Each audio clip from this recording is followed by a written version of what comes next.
Prions. Seigneur notre Dieu, merci pour Eric. Merci pour le message que tu as mis dans son cœur. Aide-nous, Seigneur, à recevoir ta parole, l'appliquer dans nos vies, nous transformer complètement de gloire en gloire pour te glorifier, Seigneur Jésus. Parle à travers la bouche d'Eric, Seigneur, et que vraiment cette parole soit une conviction qui vient de toi et qu'elle transperce chacun de nous. Dans le nom de Jésus, je fais cette prière. Amen. Amen. Bon, j'ai déjà dit bonjour tout à l'heure. Vous m'entendez, c'est bon? Super. Je vous prie directement d'ouvrir vos Bibles dans le premier livre de Samuel, au chapitre 17, à partir du verset 40 jusqu'au verset 51. 1 Samuel, chapitre 17, du verset 40 au verset 51. Il est écrit ceci. David prit en main son bâton, choisit dans le torrent 5 pierres polies et les mit dans la gibecière de berger et dans sa poche. Puis, sa fronde à la main, il s'avança contre le Philistin. Le Philistin s'approcha peu à peu de David et l'homme qui portait son bouclier marchait devant lui. Le Philistin regarda et lorsqu'il aperçut David, il le méprisa, ne voyant en lui qu'un enfant blond et d'une belle figure. Le Philistin dit à David, « Suis-je un chien pour que tu viennes à moi avec des bâtons ?»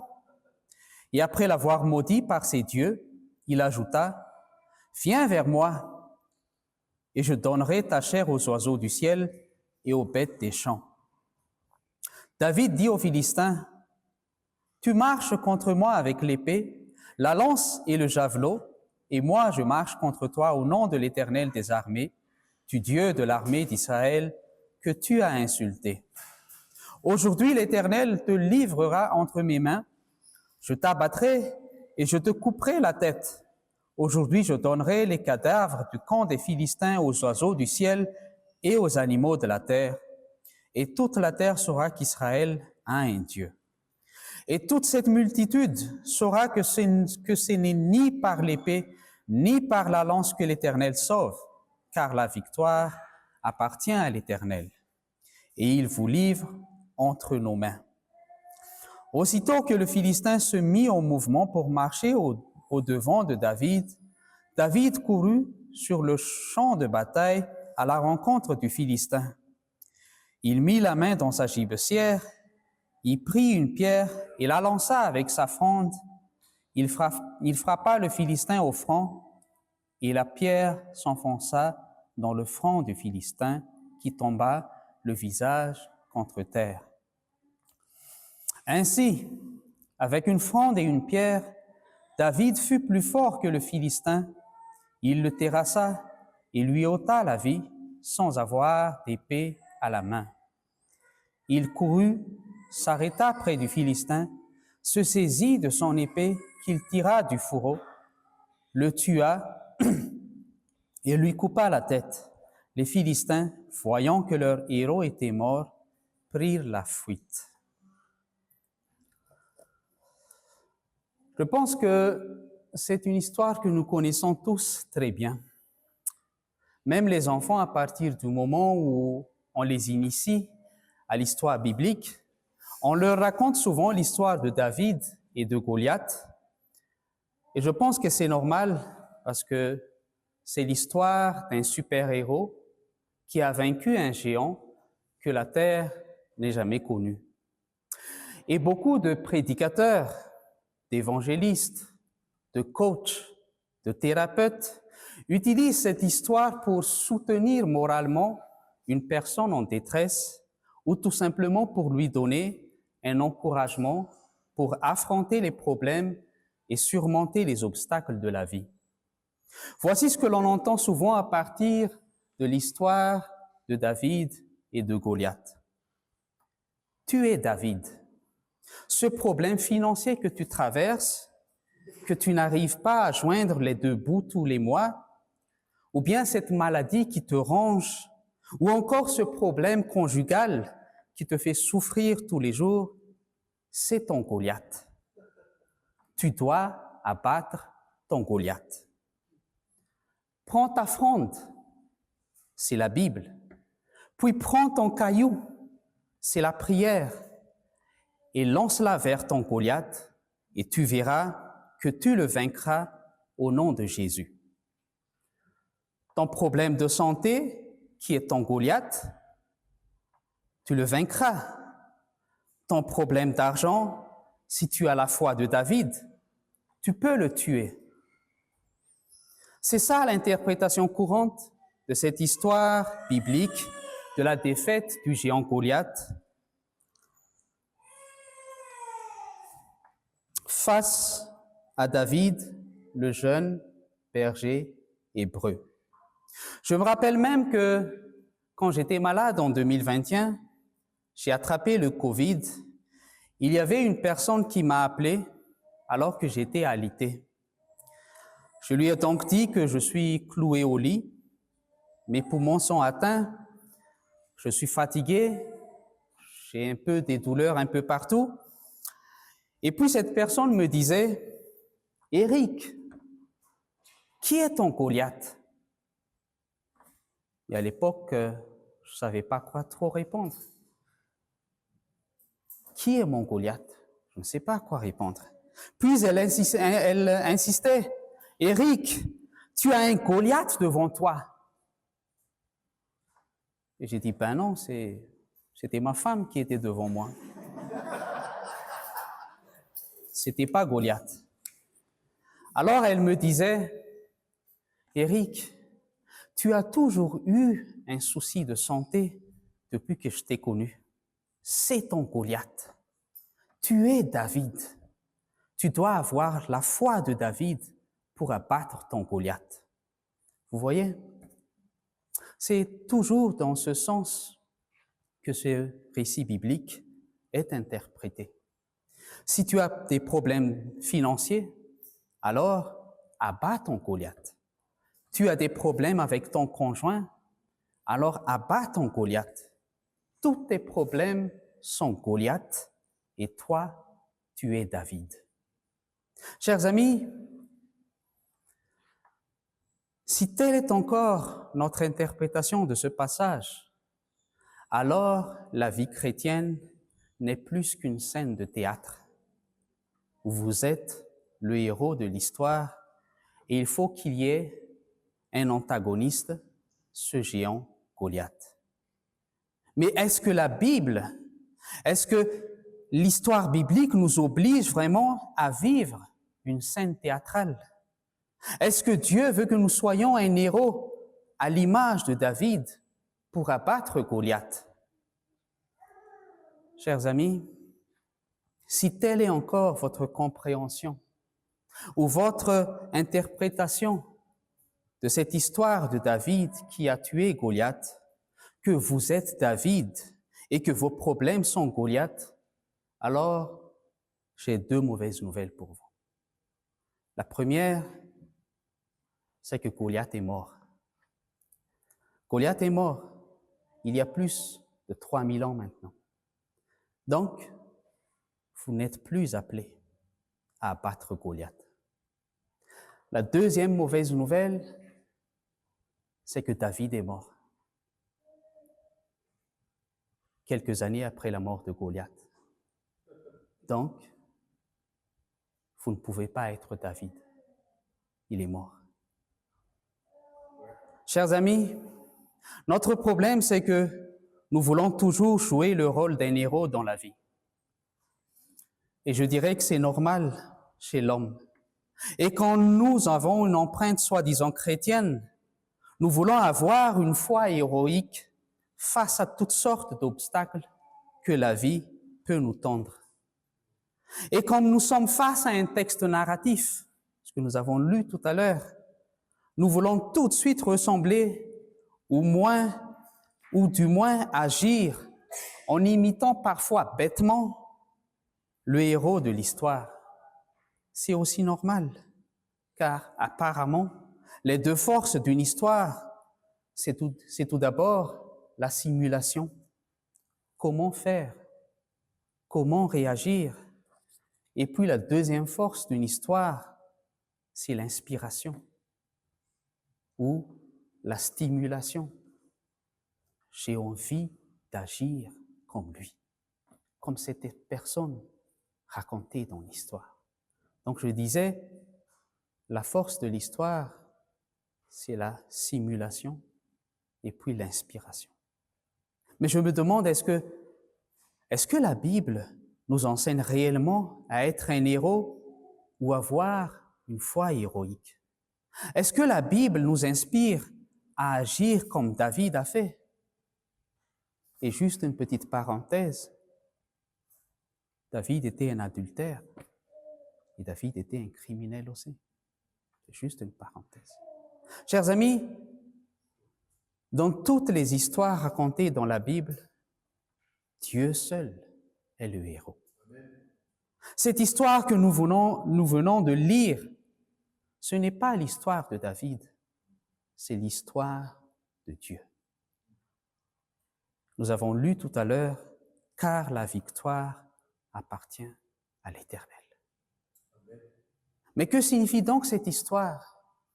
Nous qui sommes des chrétiens du XXIe siècle, que peut nous apporter cette histoire qui date de plus de 3000 ans en arrière? Lisons ensemble le verset 46. Le verset 46. Aujourd'hui, l'Éternel te livrera entre mes mains, je t'abattrai et je te couperai la tête. Aujourd'hui, je donnerai les cadavres du camp des Philistins aux oiseaux du ciel et aux animaux de la terre, et toute la terre saura qu'Israël a un Dieu.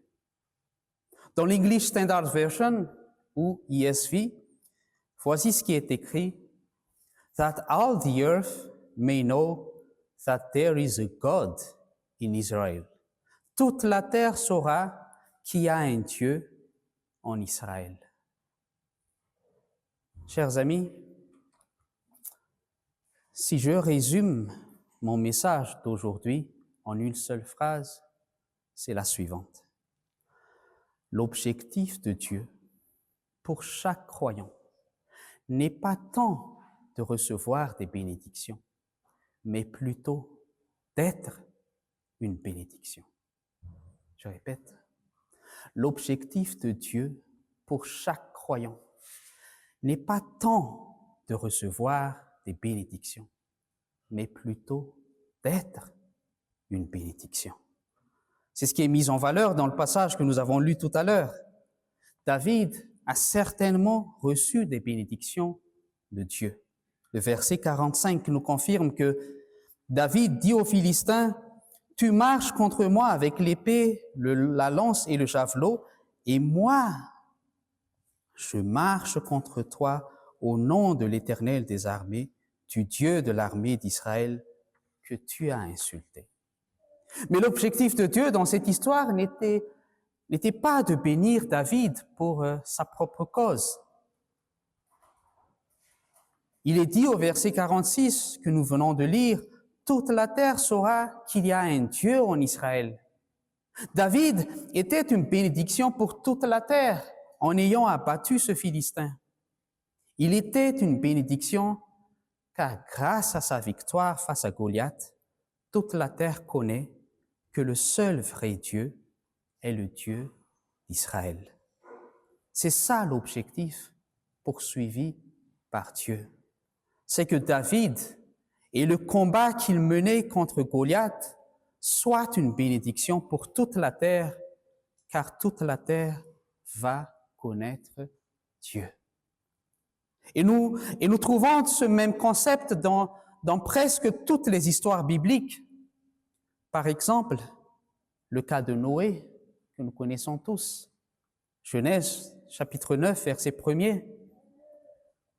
Dieu bénit Noé et ses fils et leur dit, « Soyez féconds, multipliez et remplissez la terre. » Après le déluge, si la terre est aujourd'hui peuplée, c'est parce que Dieu a béni Noé pour que lui et ses fils puissent être féconds.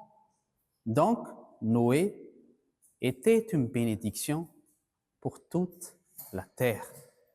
De même pour le cas d'Abraham, je pense que nous le connaissons tous. Genèse chapitre 12, verset 2. Je ferai de toi une grande nation et je te bénirai. Je rendrai ton nom grand et tu seras une source de bénédiction. Dieu a béni Abraham pour qu'il puisse être une source de bénédiction pour nous tous. Nous sommes devenus la postérité d'Abraham par la foi en Jésus-Christ, selon Galates chapitre 3, verset 7. Pareil pour l'histoire d'Esther. Dieu l'a souverainement placée au palais royal de l'Empire perse. Son intervention auprès du roi a permis de sauver tout le peuple juif menacé d'extinction par le décret d'Aman. Je ne sais pas si nous connaissons un peu l'histoire dans le livre d'Esther. Si vous ne le connaissez pas, je vous invite à le lire. Voici ce que nous lisons dans Esther chapitre 4, versets 13 à 14. Mardochée fit répondre à Esther, « Ne t'imagine pas que tu échapperas seul d'entre tous les Juifs, parce que tu es dans la maison du roi, car si tu te tais maintenant, le secours et la délivrance surgiront d'autre part pour les Juifs, et toi et la maison de ton père, vous périrez. Et qui sait, si ce n'est pas pour un temps comme celui-ci que tu es parvenu à la royauté. » Dieu a béni Esther pour devenir reine, mais c'était dans l'objectif de sauver le peuple juif. Esther était une bénédiction pour son peuple. Et la Bible regorge d'histoires semblables qui mettent tout en valeur le fait que les personnages bibliques ont été une bénédiction, non seulement pour les Juifs, mais aussi pour l'ensemble du peuple racheté de Dieu. Et je suis vraiment étonné de voir tant de paroissiens qui vont fréquenter leurs églises tous les dimanches avec comme seul objectif en tête louer Dieu et exiger de sa part des bénédictions. Et quand je parle de bénédiction, il s'agit notamment de prospérité physique, matérielle et financière que Dieu va lui attribuer comme étant sa possession exclusive. Et par conséquent, les gens vont croire à tort que lorsqu'ils ont des problèmes financiers et des problèmes de santé, c'est que Dieu ne les a pas bénis. Quand ils passent par des moments pénibles dans leur vie, ils traduisent cela comme étant un retrait de la bénédiction de Dieu dans leur vie. Chers amis, c'est faux. C'est faux. Je pense que nous connaissons tous l'histoire de Joseph, le fils de Jacob. Il a été maltraité par ses frères qui l'ont vendu comme esclave. Il devait souffrir énormément, mais Dieu l'a souverainement élevé au titre d'intendant de toute l'Égypte. Pourquoi? Lisons ensemble ce qui est dit en Genèse, chapitre 50, verset 20. « Vous aviez médité de me faire du mal. Dieu l'a changé en bien pour accomplir ce qui arrive aujourd'hui, pour sauver la vie à un peuple nombreux. » Joseph, après ces périodes de souffrance, a connu la prospérité, mais c'était dans le but de sauver un peuple nombreux. Regardons également l'histoire de Job. Job donne l'image par excellence de la bénédiction de Dieu dans les moments de souffrance. Dieu a épargné les amis de Job en ne les traitant pas selon leurs agissements. Job, chapitre 42, verset 8, dit ceci. « Prenez maintenant 7 taureaux et 7 béliers, allez auprès de mon serviteur Job et offrez pour vous un holocauste. Job, mon serviteur, priera pour vous, et c'est par égard pour lui seul que je ne vous traiterai pas selon votre folie, car vous n'avez pas parlé de moi avec droiture comme l'a fait mon serviteur Job. Job, dans la souffrance terrible qu'il a endurée, était une bénédiction pour ses amis. Chers amis,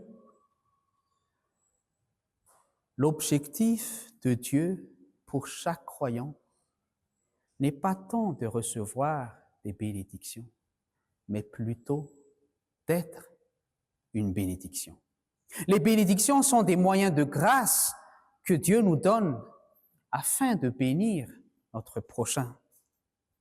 Si vous avez reçu des bénédictions, alors sachez que vous n'êtes qu'un vecteur de ces bénédictions que Dieu utilise.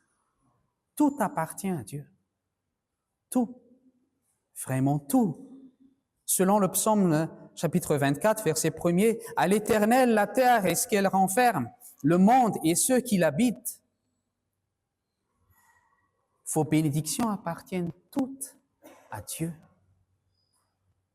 Vos bénédictions appartiennent toutes à Dieu. Vous êtes tout simplement le vecteur de ces bénédictions.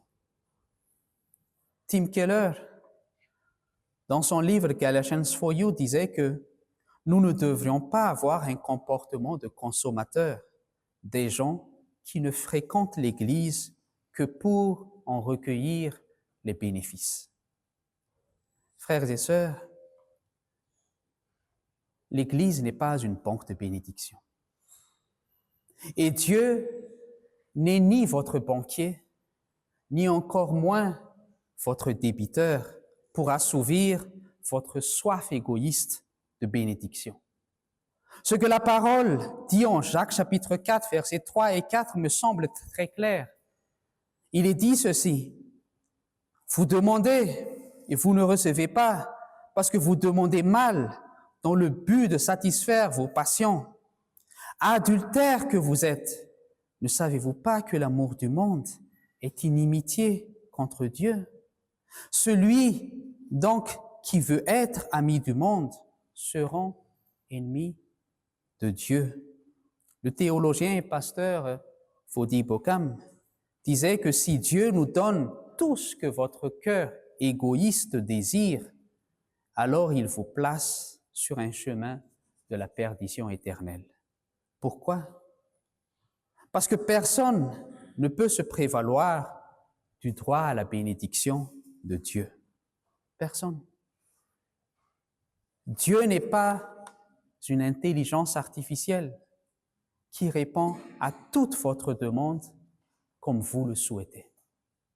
Dieu n'est pas une intelligence artificielle. Alors, si vous imaginez que vous avez toutes les réponses à vos demandes égoïstes, alors vous êtes sûrement sur un sentier dangereux.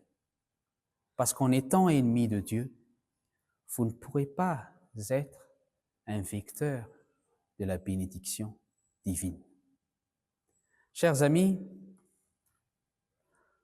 dans le royaume de Dieu, qui a été inauguré par Jésus depuis son ministère terrestre, nous sommes appelés à être des bénédictions, à commencer par l'être pour nos frères et sœurs de l'Église et puis dans la société où Dieu nous a implantés.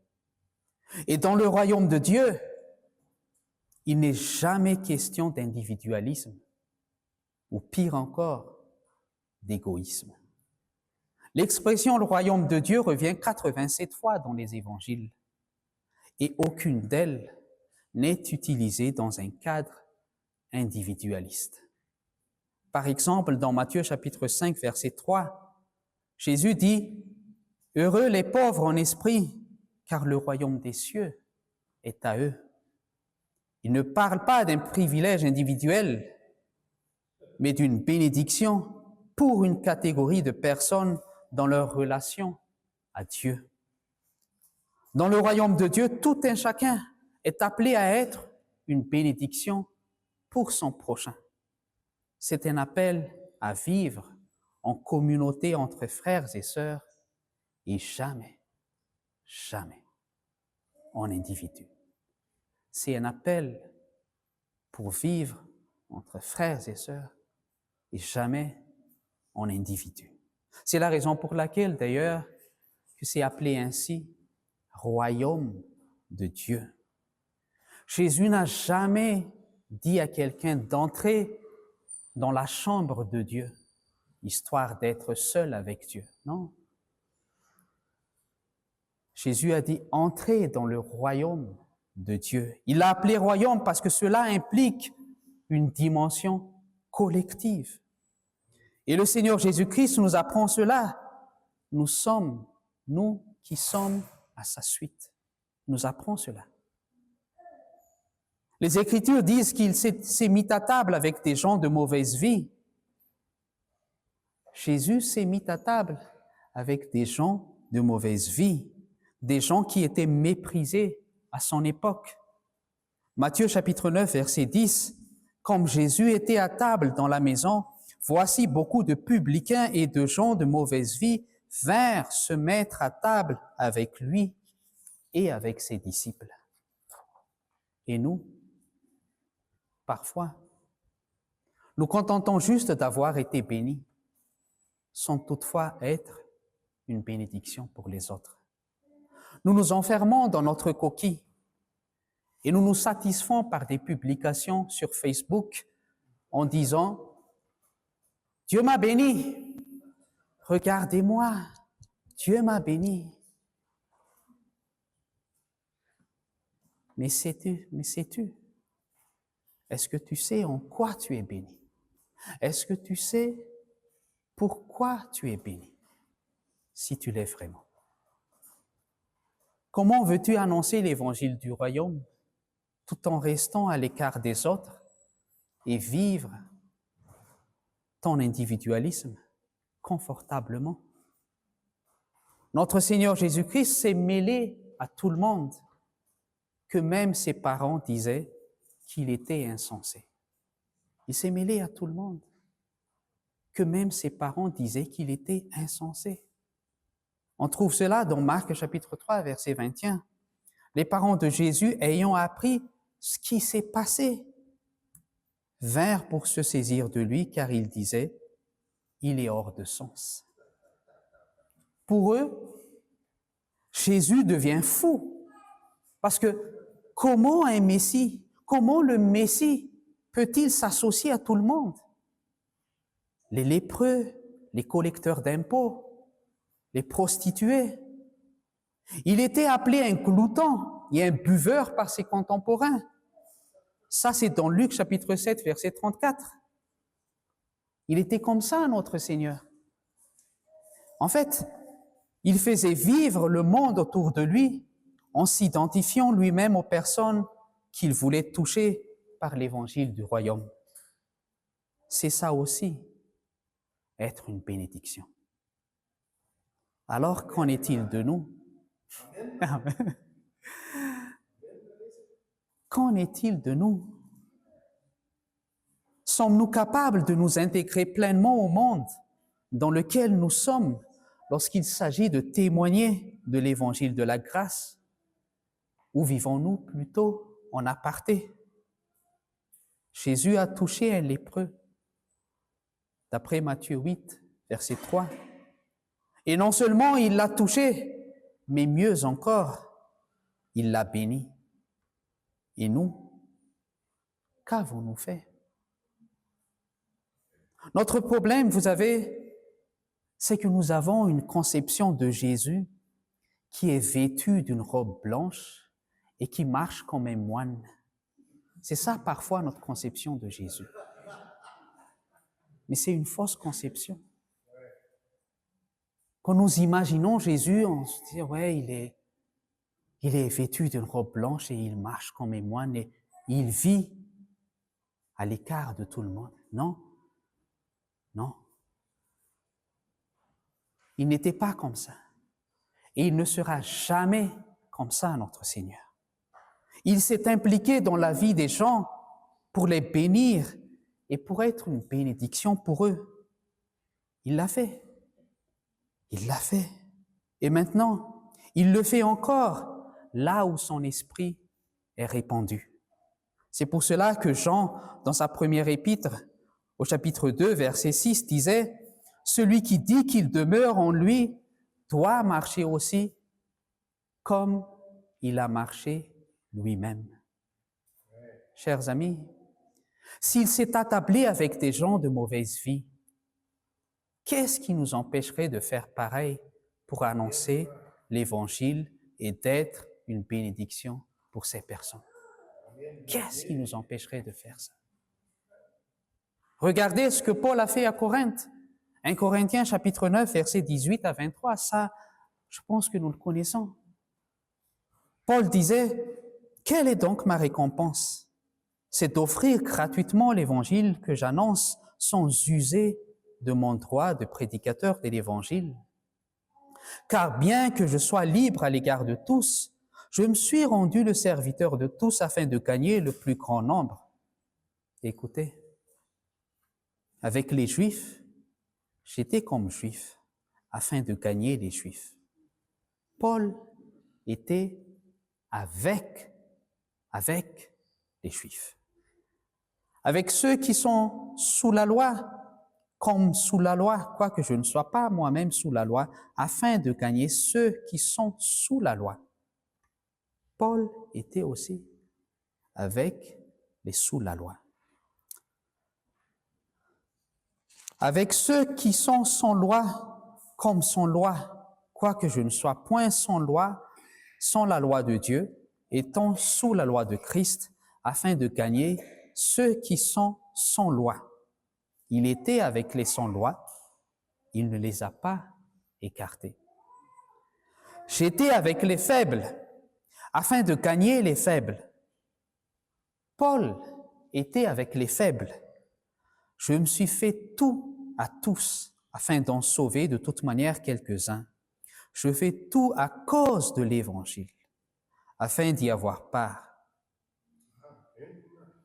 Paul était une bénédiction pour les Juifs, pour les sous la loi, pour les sans loi, comme pour les faibles.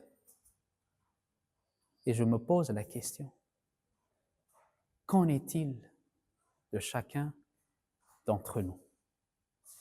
Paul l'a fait, Jésus l'a fait. Et qu'en est-il de chacun d'entre nous?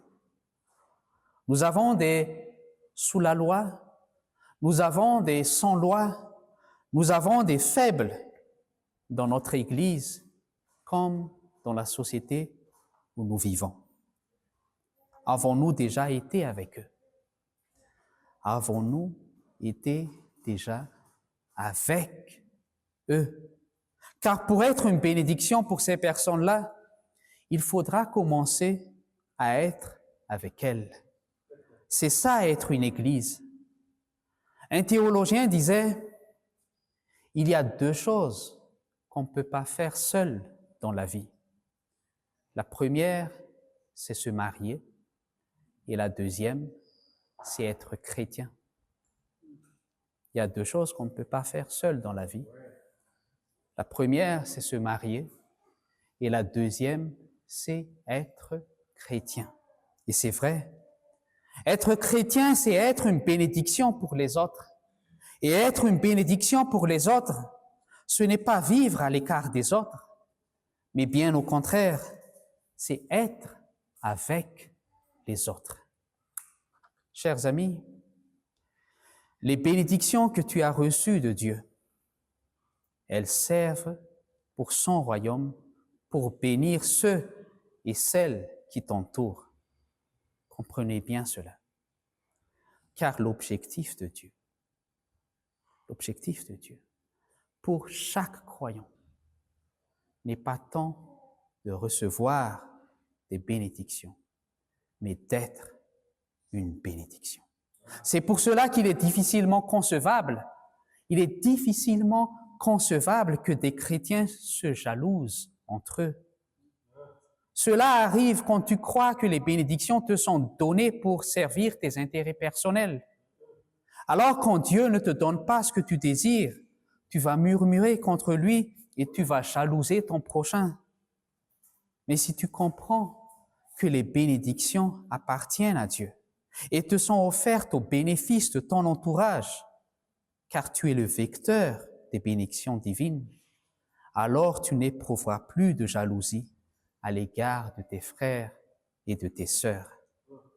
Et pire encore, quand un croyant éprouve de la jalousie envers un non-croyant, ça prouve que tu n'as vraiment pas compris l'essence même de la bénédiction divine. Et s'il vous plaît, arrêtez de penser que la bénédiction est toujours associée à tout ce qui est prospérité physique, prospérité financière et prospérité matérielle. Arrêtez de penser à ça. Vous ne trouvez ça nulle part dans la Bible. Bénédiction vient de deux mots latins. Bene, qui veut dire bien ou bonne, et dictio, qui veut dire parole. Donc bénédiction, ça veut dire quoi? Bonne parole.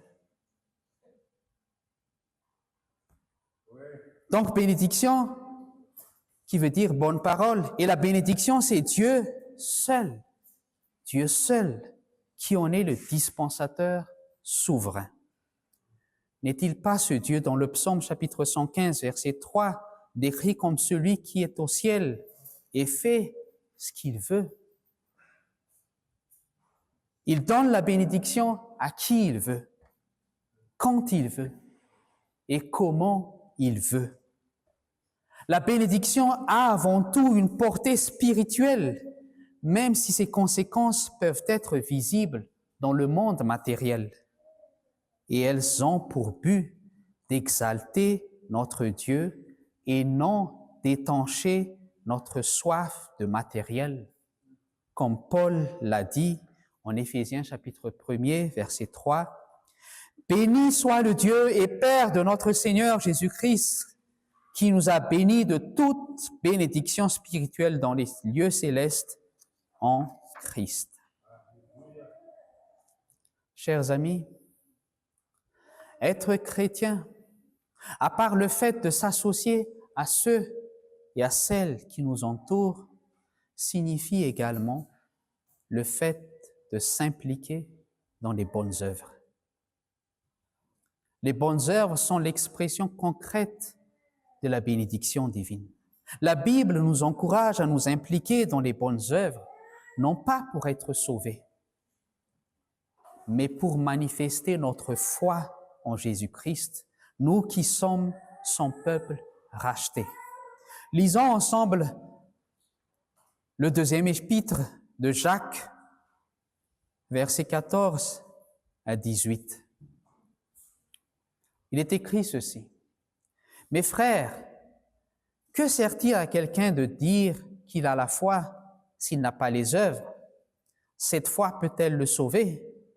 Si un frère ou une sœur sont nus et manquent de la nourriture de chaque jour, et que l'un d'entre vous leur dise « Allez en paix, chauffez-vous et rassasiez-vous », et que vous ne leur donniez pas ce qui est nécessaire au corps, à quoi cela sert-il? Il en est ainsi de la foi. Si elle n'a pas les œuvres, elle est morte en elle-même. Mais quelqu'un dira, toi, tu as la foi, et moi, j'ai les œuvres.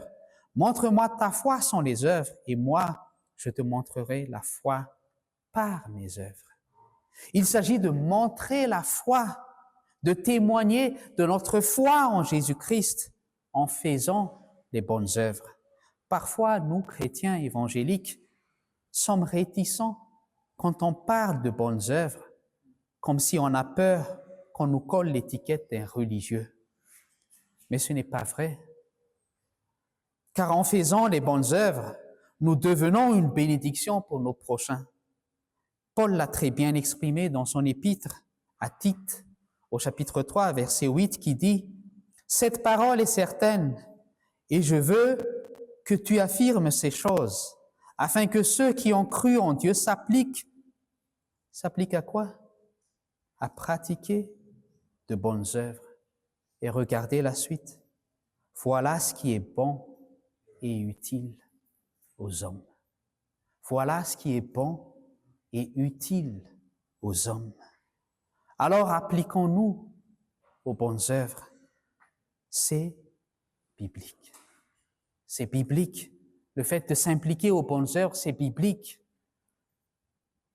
Parfois, nous nous contentons tout simplement, comme l'épître de Jacques le disait tout à l'heure, de dire à un frère ou une sœur qui n'a rien à manger, quelquefois, et nous nous contentons tout simplement, oui, mon frère, oui, ma sœur, je prie pour toi. Ok, je prie pour toi.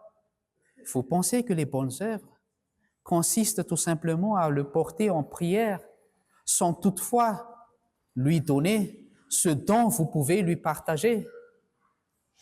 Non, non. Le Seigneur Jésus-Christ dit dans Matthieu chapitre 25, versets 35 à 40, « Car j'ai eu faim et vous m'avez donné à manger. J'ai eu soif et vous m'avez donné à boire. J'étais étranger et vous m'avez recueilli. J'étais nu et vous m'avez vêtu. J'étais malade et vous m'avez rendu visite. J'étais en prison et vous êtes venus vers moi. » Les justes lui répondront, « Seigneur, quand avons-nous vu avoir faim et t'avons-nous donné à manger? Ou avoir soif et t'avons-nous donné à boire? Ou quand avons-nous vu étranger et t'avons-nous recueilli? Ou nu et t'avons-nous vêtu? Quand avons-nous vu malade ou en prison et sommes-nous allés vers toi? » Et le roi leur répondra, « Je vous le dis en vérité, toutes les fois que vous avez fait ces choses à l'un de ces plus petits de mes frères, c'est à moi que vous les avez faites. » Il s'agit, comme notre Seigneur Jésus-Christ l'a bien précisé, de faire ces choses. Il s'agit de faire, c'est quelque chose de concret. C'est pas quelque chose de théorique, mais c'est plutôt la pratique de faire. Il n'a pas dit de le porter en prière tout simplement, mais de faire, de nourrir, de visiter, d'accueillir, de vêtir, de donner à boire, de donner à manger. Chers amis, le peuple racheté de Dieu a le devoir de pratiquer les bonnes œuvres. Je dirais même que c'est la nature d'une personne convertie en Jésus-Christ et née de nouveau. C'est une nature. Car c'est à ces brebis que Jésus adresse ces paroles que nous venons de lire, Matthieu chapitre 25, versets 35 à 40. C'est à ces brebis que Jésus a adressé ces paroles-là. C'est dans Matthieu chapitre 25, versets 33 et 34. Jésus a adressé ces paroles-là à qui? À ses brebis. À ses brebis. Mais je répète, il ne s'agit nullement de faire les bonnes œuvres pour bénéficier d'une quelconque faveur divine. Mais comme Martin Luther le disait, Dieu n'a pas besoin de vos bonnes œuvres, mais votre voisin, si. Dieu n'a pas besoin de vos bonnes œuvres, mais votre voisin, si. Frères et sœurs, sachez que si votre vie chrétienne se limite à des prières et à des lectures bibliques en vue d'entretenir votre position religieuse et n'ayant comme finalité que votre satisfaction personnelle, que tout est centré sur vous, que les bénédictions sont exclusivement pour vous, vous conduisant à mener une vie à l'écart de la société, alors elle ne sert strictement à rien. Elle ne sert strictement à rien. Vanité des vanités, disait l'Ecclésiaste. Il vaut mieux dans ce cas-là s'abstenir de se nommer soi-même chrétien, car de tels agissements n'ont rien à voir avec la chrétienté.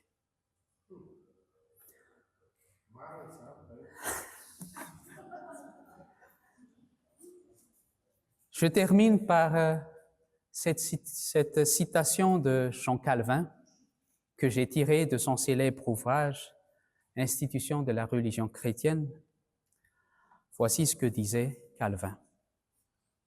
Chacun doit considérer qu'il est débiteur envers ses prochains de tout ce qu'il a et de tout ce qu'il peut accomplir. Il ne doit donc pas limiter l'obligation qui est la sienne de leur faire du bien, à moins que les moyens lui fassent défaut. Son action charitable se développe tant qu'elle peut. Et écoutez ceci, son mobile est la loi de l'amour. Son mobile est la loi de l'amour. Tout ce qui lui motive, c'est la loi de l'amour. C'est ça qui devrait nous motiver, la loi de l'amour. Tout ce qui nous motive, c'est l'évangile de Jésus-Christ. C'est ça notre motivation. Frères et sœurs, manifestons un amour véritable et biblique envers nos prochains. Cela sous-entend bien évidemment de montrer concrètement son amour à quelqu'un à travers des paroles, des gestes, des attitudes et surtout des actions. Des actions. Nourrir, vêtir, donner à boire, donner à manger. C'est ça. Nous connaissons tous 1 Corinthiens chapitre 13, n'est-ce pas? Nous connaissons. Je vous invite à le lire encore une fois si vous ne le connaissez pas trop. Car l'objectif de Dieu pour chaque croyant, ce n'est pas tant de recevoir des bénédictions, mais d'être une bénédiction. Amen. Amen.